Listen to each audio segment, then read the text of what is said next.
The Naughty Boy by Hans Christian Andersen, narrated by Carol Phillips. A long time ago there lived an old poet, a thoroughly kind old poet. As he was sitting one evening in his room, a dreadful storm arose without, and the rain streamed down from heaven.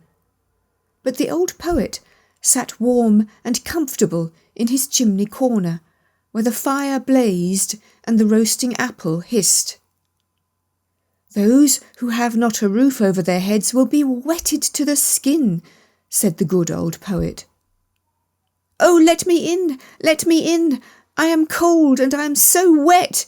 exclaimed suddenly a child that stood crying at the door and knocking for admittance, while the rain poured down and the wind made all the windows rattle. "Poor thing," said the old poet, as he went to open the door. There stood a little boy, quite naked, and the water ran down from his long golden hair. He trembled with cold, and had he not come into a warm room, he would most certainly have perished in the frightful tempest. "Poor child," said the old poet, as he took the boy by the hand. Come in, and I will soon restore thee. Thou shalt have wine and roasted apples, for thou art verily a charming child." And the boy was so really. His eyes were like two bright stars, and although the water trickled down his hair, it waved in beautiful curls. He looked exactly like a little angel, but he was so pale and his whole body trembled with cold. He had a nice little bow in his hand, but it was quite spoiled by the rain, and the tints of his many-coloured arrows ran one into the other. The old poet seated himself beside his hearth and took the little fellow on his lap.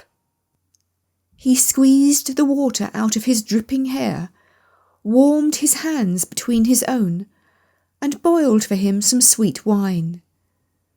Then the boy recovered. His cheeks again grew rosy. He jumped down from the lap where he was sitting and danced around the kind old poet.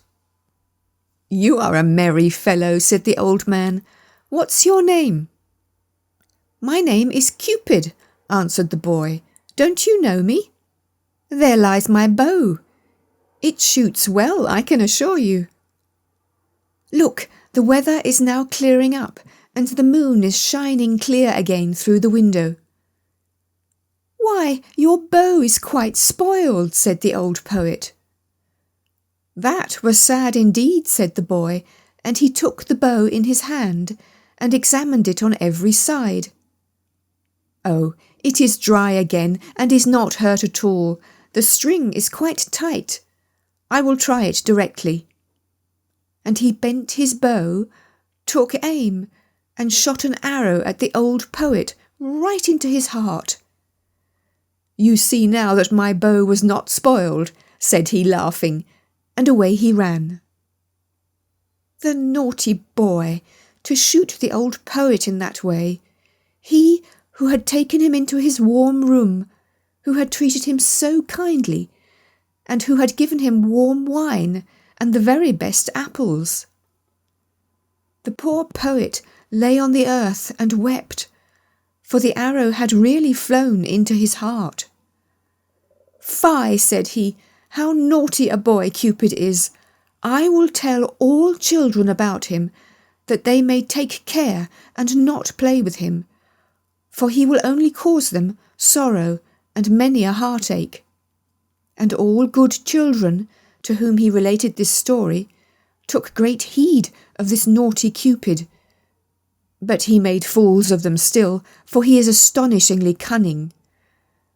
When the university students come from the lectures, he runs beside them in a black coat and with a book under his arm.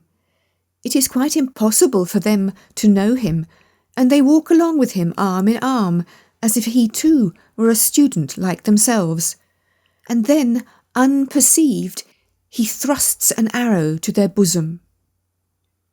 When the young maidens come from being examined by the clergyman, or go to church to be confirmed, there he is again close behind them. Yes, he is forever following people.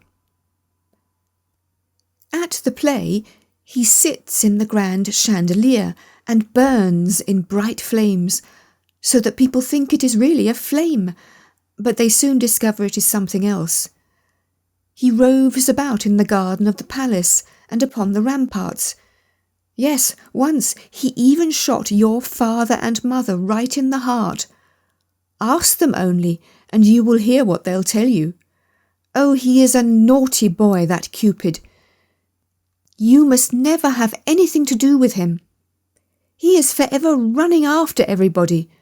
Only think, he shot an arrow once at your old grandmother, but that is a long time ago, and it is all past now. However, a thing of that sort she never forgets. Fie, naughty Cupid! But now you know him, and you know too how ill-behaved he is.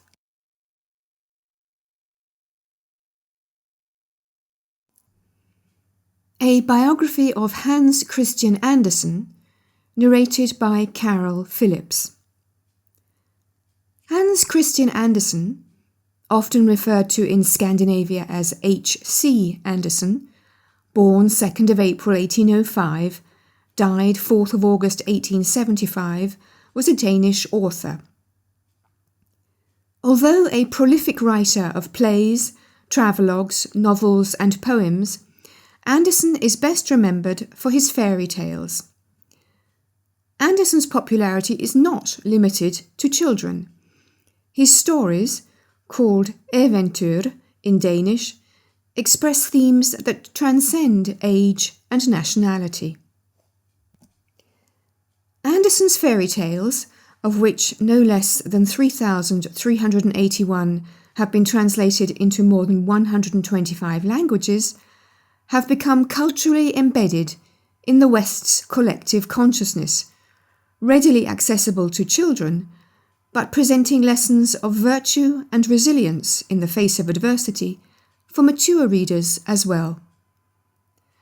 Some of his most famous fairy tales include The Emperor's New Clothes, The Little Mermaid, The Nightingale, The Snow Queen, The Ugly Duckling, Thumbelina, and many others.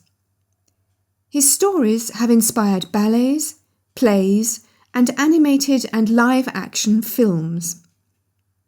One of Copenhagen's widest and busiest boulevard is labelled H.C. Andersen's Boulevard. Early work. A very early fairy tale by Andersen, The Tallow Candle, was discovered in a Danish archive in October 2012.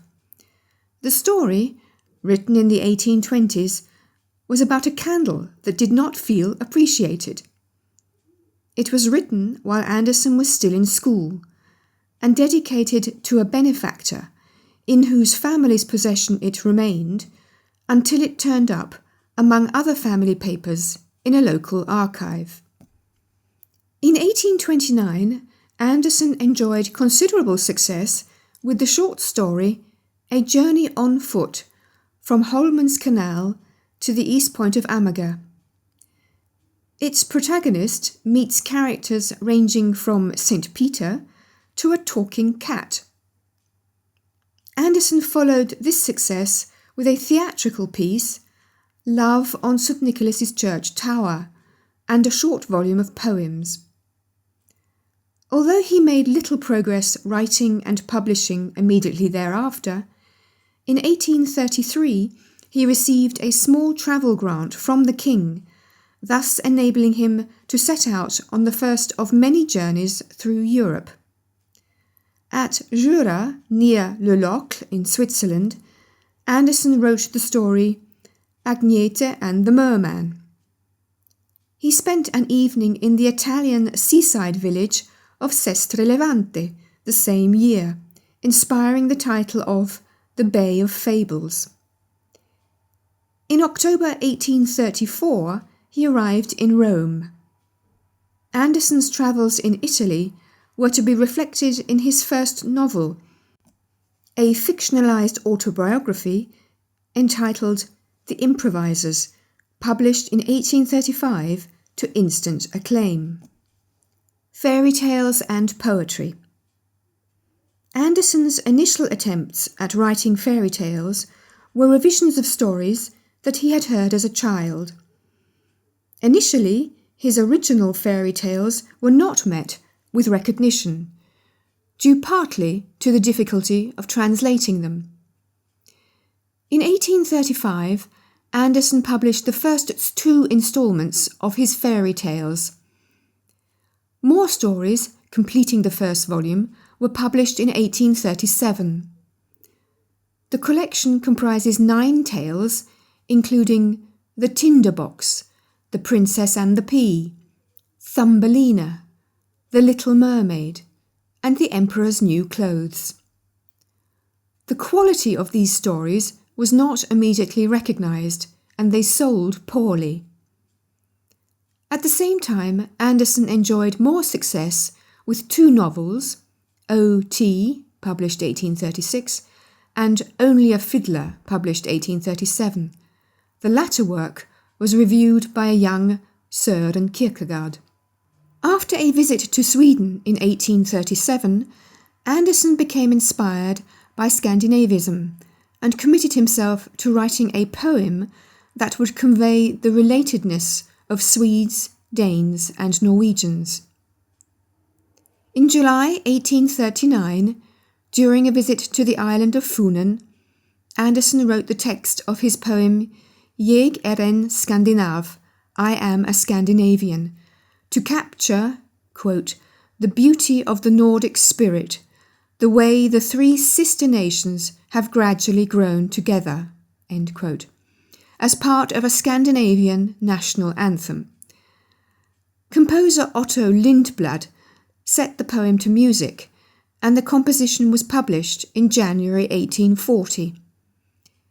Its popularity peaked in 1845, after which it was seldom sung.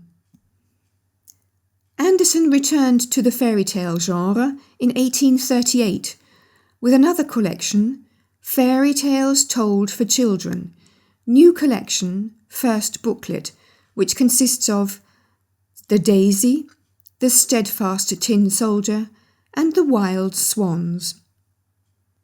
1845 saw a breakthrough for Andersen with the publication of 4 translations of his fairy tales. The Little Mermaid appeared in the periodical Bentley's Miscellany, followed by a second volume, Wonderful Stories for Children. 2 other volumes enthusiastically received were A Danish Storybook and Danish Fairy Tales and Legends. A review that appeared in the London journal The Athenaeum in February 1846 said of Wonderful Stories, "This is a book full of life and fancy, a book for grandfathers no less than grandchildren, not a word of which will be skipped by those who have it once in hand." Andersen would continue to write fairy tales and publish them in instalments until 1872.